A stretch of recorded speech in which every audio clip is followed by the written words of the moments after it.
We want to show that amazing guest service, and how can we go that extra mile to make sure that their experience is outstanding and that they want to come back.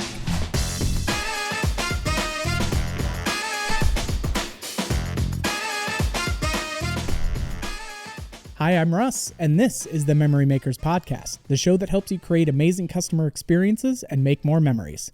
All right, gang, we have another AAMA FEC of the Year finalist episode for this series that we've been doing, and I'm so thrilled to bring on Miss Jenny Emley of High Five. Mrs. Jenny Emley, my apologies. Jenny, how are you?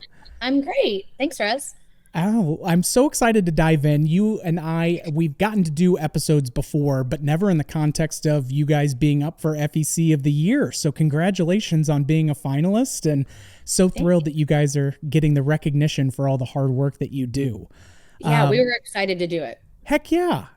Well, and you guys obviously starting with, and for those who haven't had the pleasure of meeting Jenny and her team, some of the nicest people in the industry and have such open hearts. So I'm so excited for you to be able to share some of your insights. But you and your husband, Scott, originally got into the industry for a project out in Iowa, or was it the Texas location first and then brought into an Iowa consulting project?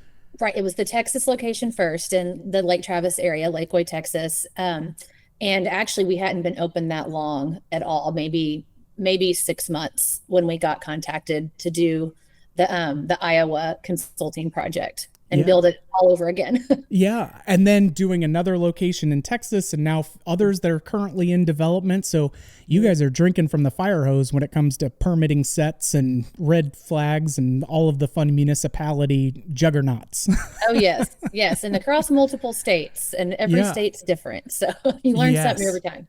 I love it. Well, obviously that to me shows, one, you guys really care about what this business is and the impact that it has on the communities, as well as being outstanding business-minded folks. But the biggest thing that I always take away is just how much you guys care. And whether that's Brad and Carrie or you and Scott, like your group is just so exceptional. And so I'm excited to get into this idea of, for Lakeway specifically, and that being that first location. Give us a little bit of a sense of what is the overall kind of rough size and the attractions mix and food and beverage that you guys have there. Right. So this is our first location, and then the one that we got in the top 5 for, just to clarify. And it's about 40,000 square feet. So we've got 2 stories, and on the bottom, we've got 16 regular bowling lanes. And then upstairs, we have 12, what we like to call the boutique lanes, a little bit flashier, a little sexier upstairs. It's adult focused upstairs.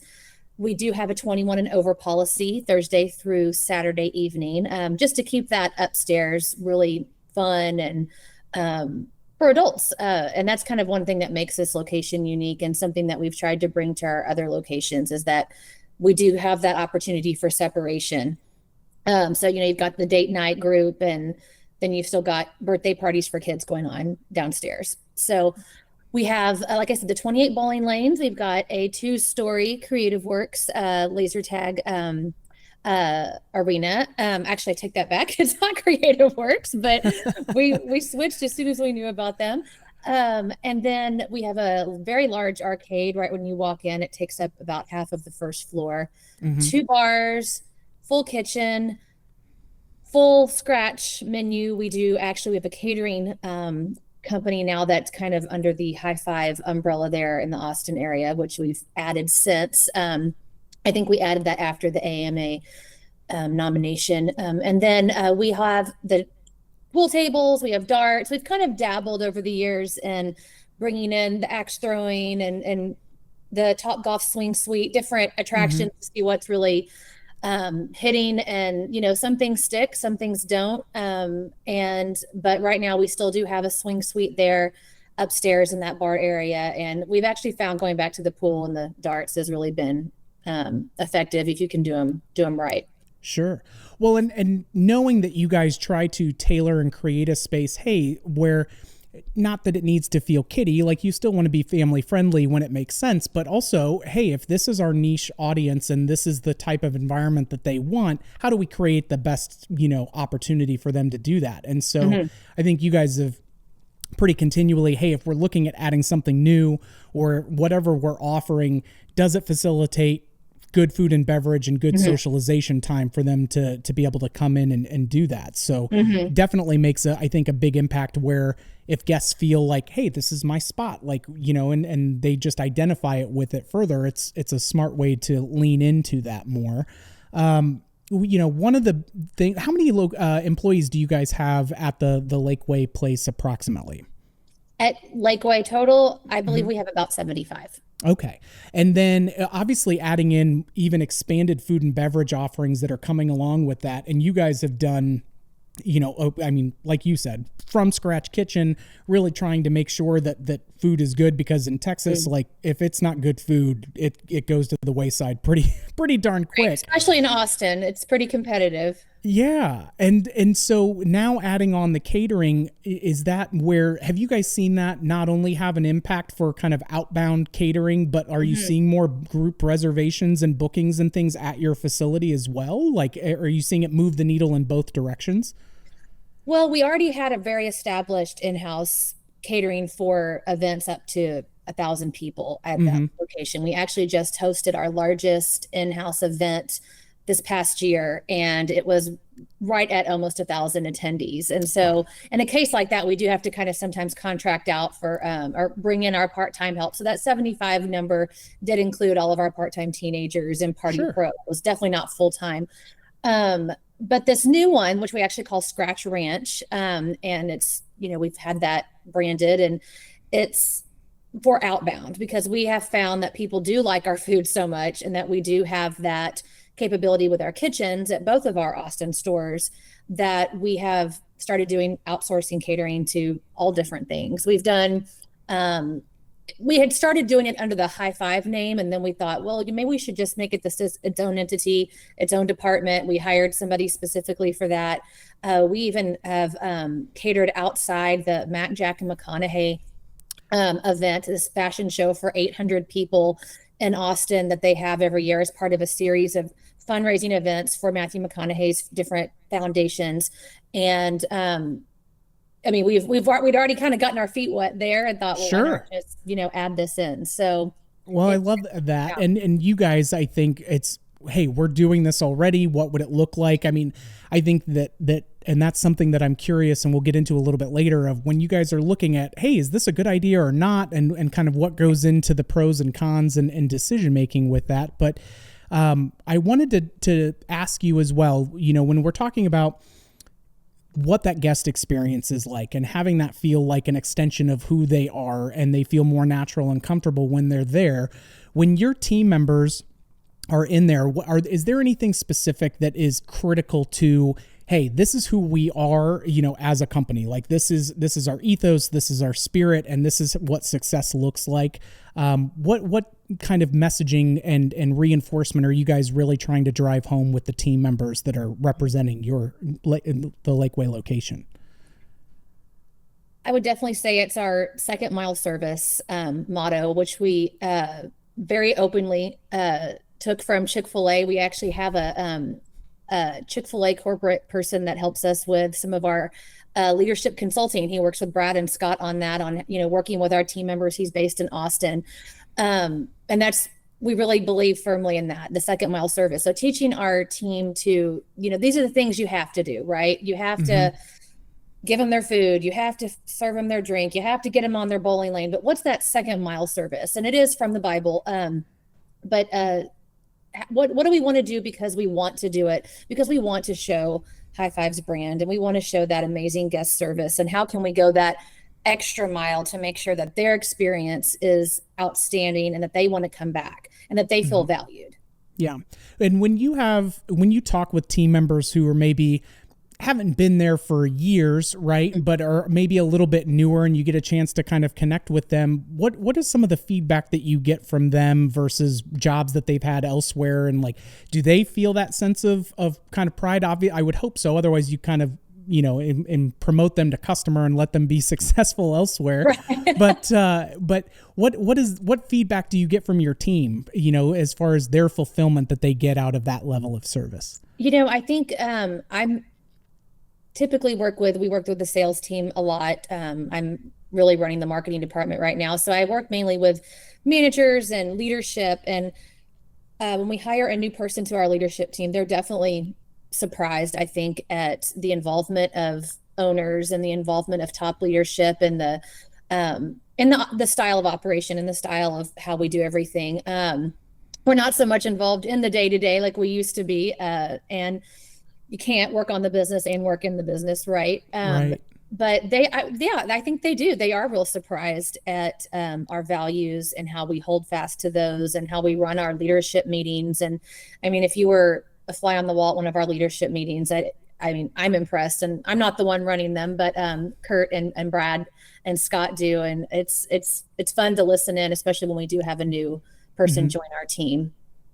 When you do have those meetings, and if you were a fly on the wall, and Brad's talked about this on a previous episode of, I think that one of the things you guys also do is, hey, whether you're going to be a lifer at High Five or you're going to go and be somewhere else in 5 or 7 years, we're still going to pour into you as a human being. And we want, people to grow and feel like they can learn and how do I be a better team member, or how do I broaden my horizons and do all of that. So I think you guys do an excellent job from what I've seen with all of that. Talk to me a little bit about the community involvement. What you guys obviously have this giving heart mindset and want to be able to be woven into the fabric of your communities that you operate in. What are some of the different ways that you guys have seen, hey, this is how we can really show up for the people that come back and give us business, but we can give back? What are your favorite community involvements that you guys do? Well, one of our absolute favorite is going to be the Special Olympics of Texas, and we're actually about to host a series of events for them coming up this spring, from their closing ceremonies to a fundraising event. And they do a lot of their events all kind of bunched together in the same week because they've got all these people coming in from all different areas. So we'll have opportunities to host the athletes, their parents, their coaches, their sponsors, and we mix that a lot with the NFL alumni group that we work with. Some of our original investors played football with Scott at the University of Texas. They went on to play NFL. And so anyway, that's been that's definitely one that's near and dear to our heart. And I know there's, I think, several pictures on our website from past Special Olympics organizations. I would say another one that we've enjoyed doing is the Fair Catch Foundation that we've been a part of. That again includes current football players that like to give back, and we really like to work with the different charities and philanthropic organizations to make it where it's affordable and easy and smooth for them to come in and host these events, because they're ultimately trying to make money for their organization, right? So we do have a different mindset on wanting to partner with them, and the relationships, the connections, the lifer customers and our guests that we get out of that has been incredible. I love that. Well, and I think it's important as well for not only for the communities that you serve through those outreach groups, but also when you have young employees as a base, for that, it's important for them to see, hey, this is what being a good business community member looks like. And we don't have to be stuffy, and we are in that business of fun, and we're in an especially unique opportunity to bring really cool new memories and ways for people to come together. And so I think that that's something that helps shape, how they go on and evaluate things in life as they look at how do we give back, right? How is it not just the one-way street that goes along with that? Absolutely. When you think about the future of whether it's the Lakeway location or any of things that fall under the High Five brand, what are some of the things that get you most excited? Obviously, we were making light of, hey, as we're looking into these new markets and we're opening up, it comes with its plate spinning and hostage negotiating from time to time that comes along with that. But what ultimately keeps you guys more excited about, hey, there's more that we can do, there's more out there to achieve, either professionally or personally with that? Well, I have a couple of exciting things to say about that. So actually, right after we applied for the AAMA award, we were so thrilled to apply with what we did apply with and everything, but we actually did a complete rebrand. We're still High Five, but we rebranded and kind of gave ourselves a little bit of a facelift, if you will, with just colors and fonts. And so we do look a little bit different now, and we're called High Five Exchange. And just really wanted to kind of embrace a new season for our brand. And, that included rolling out a brand new website, which we love and took a lot of hard work. That was definitely my big project in 2025, working with those developers. And new packaging and carrying that new brand into the new centers that we're building right now. And you mentioned community. That really is what's unique about High Five, is that when we look to go into a location, whether that was our very first store in Lakeway, which just had its 10-year anniversary, so that was exciting. That's amazing. It's crazy, I know. And then or this Mansfield or Estero that are both currently under construction. Mansfield is right outside of the Fort Worth area and North Texas, and then Estero is near the Fort Myers area. So both of those locations we've worked extremely closely and are continuing. It's definitely not over. It will be a lifelong relationship, but working very closely with those communities, those cities, to build something and that is going to just be perfect for that community and what they're wanting. And I think that's something that's unique about our company, is that we like to find those niches and help them bring something to their community that's wonderful. And so I think that expectation is there for us to be just a staple in their community from the get-go. And we really enjoy that being part of who we are and our brand. So I just pulled up the website and was looking at it, and things that I love that you guys have on your messaging is like, we host the ultimate experience. And then your story, it says, our story where the chaos is contained mostly. Like, I just love how you guys have a little bit of cheek and sass and your own personalities coming through that from the word go. But it's like, we care about you having a place to celebrate and escape here, but also like, we don't want it to just be corporate speak. And so, yeah, kudos on the new website. It looks fabulous. Thank you. Looks fabulous. So, job well done. You can check 2025 off of your list.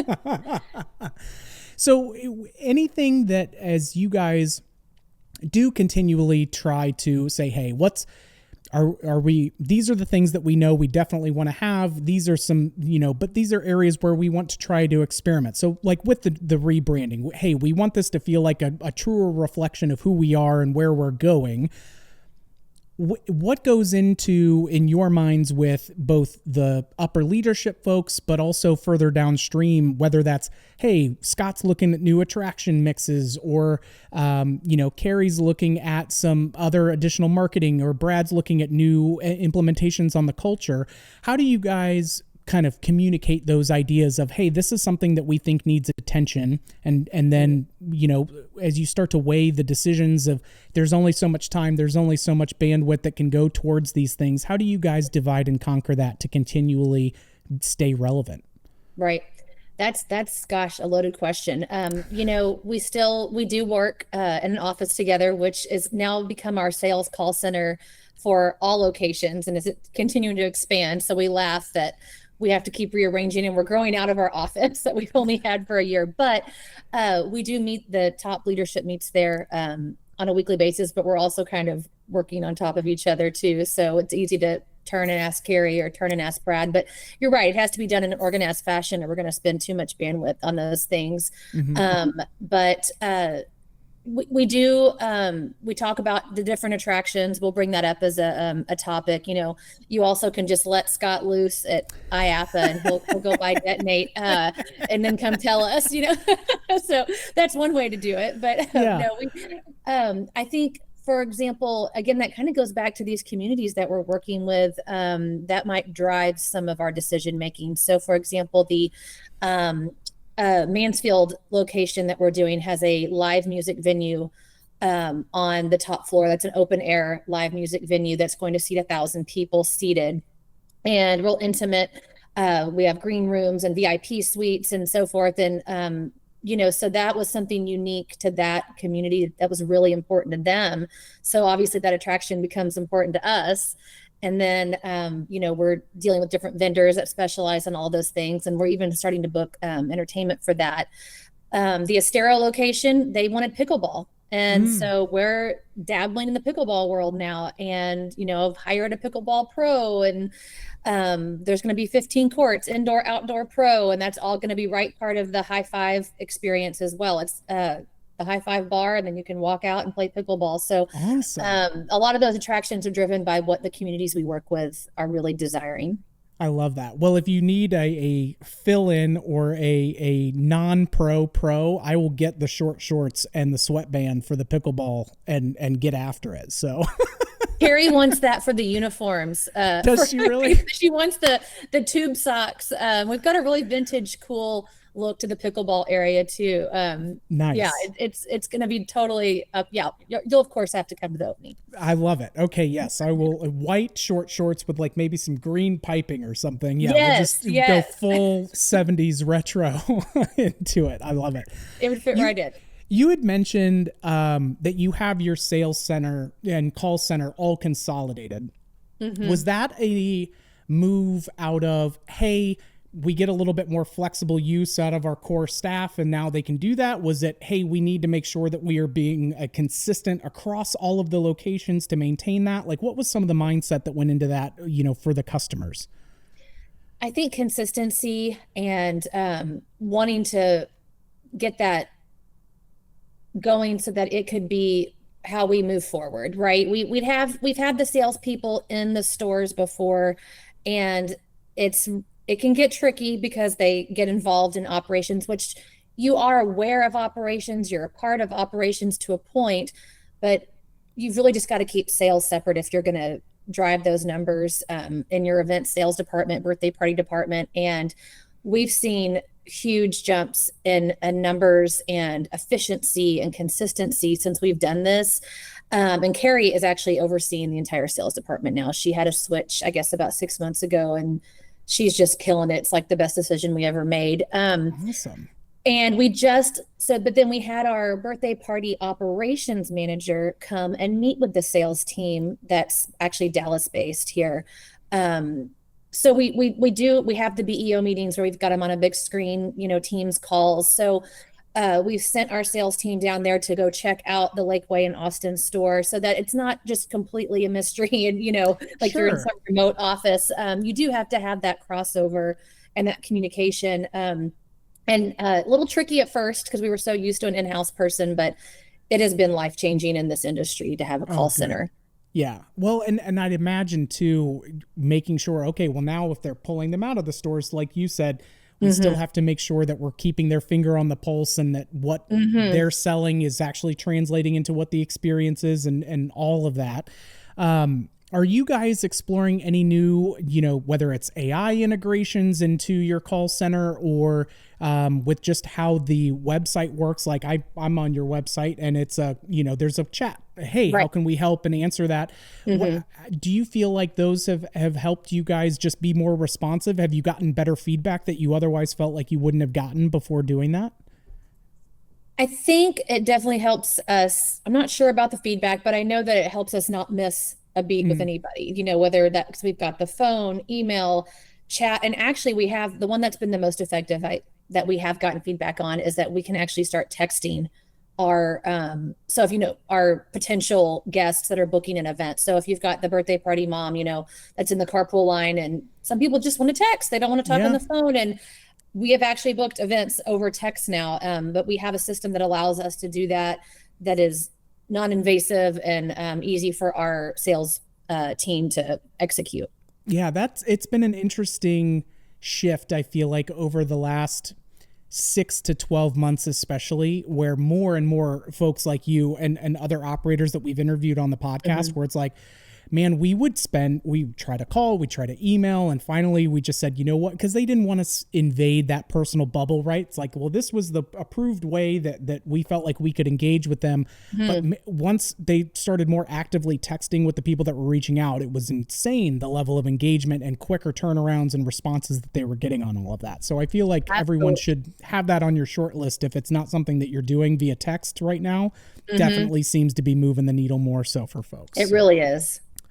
I love it. Well, before I let you go, I always love to ask, hey, what's a favorite either podcast that you've recently listened to, or a book or an audiobook, or just an ethos that's really served you, that's something that you try to put into action on a regular basis. And so do you have any magic for us as far as that goes? Another loaded question for you. Well, I stole my podcast that I love from Brad.